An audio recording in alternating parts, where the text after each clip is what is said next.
Good day mga par. Ayan, for today's video mga par ay gagawa po tayo ng isang piyesa at ang piyesa po natin ngayon ay magre-repair po tayo ng tattoo.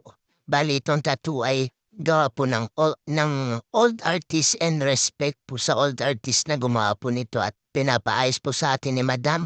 And pinaalam din po natin kay Madam kung okay lang na ipaalam niya rin kay artist pero hindi niya na rin makontak yung artist kaya ito ginawa na po natin ng paraan yung tattoo niya. Bale gustong-gusto niya pong ipagawa yung tattoo niya kasi medyo nag-fade na po siya at hindi niya rin po naalagaan ng maayos kaya pinaayos niya na po sa atin at ito binakbakan po natin agad yan ng black.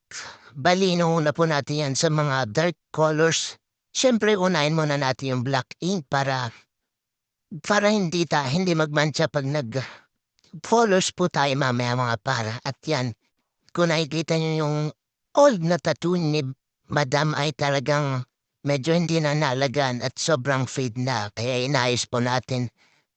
At inuuna talaga natin yung mga black parts para sa ganun ay hindi makahawa sa mga colored natin na gagawin mamaya. Bali, inibahan na rin po natin yung colors na ginawa natin at kung nakikita nyo po dyan ay iniibahan natin yung colors para hindi katulad ng dating tattoo niya.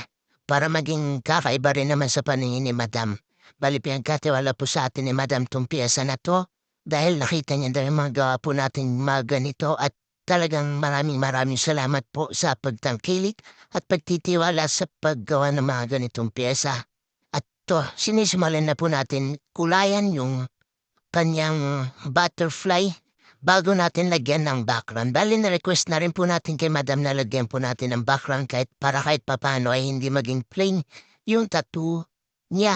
At ito, inuuna lang po talaga natin dyan yung mga red bago natin siya kulayan na iba-ibang kulay sa watercolor. Bali, watercolor yung sinabi kong magiging design natin para sa ganun ay hindi naman maging plain yung design niya. Bali, hindi ko na po na-videoan lahat ng proseso mga par dahil talagang pinakukos ko gawin itong design ni Madam.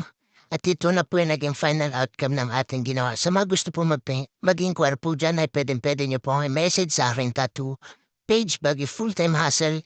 And see you on my next vlog ba? Pwede rin palambing, palike and follow. Maraming salamat po. Thank you.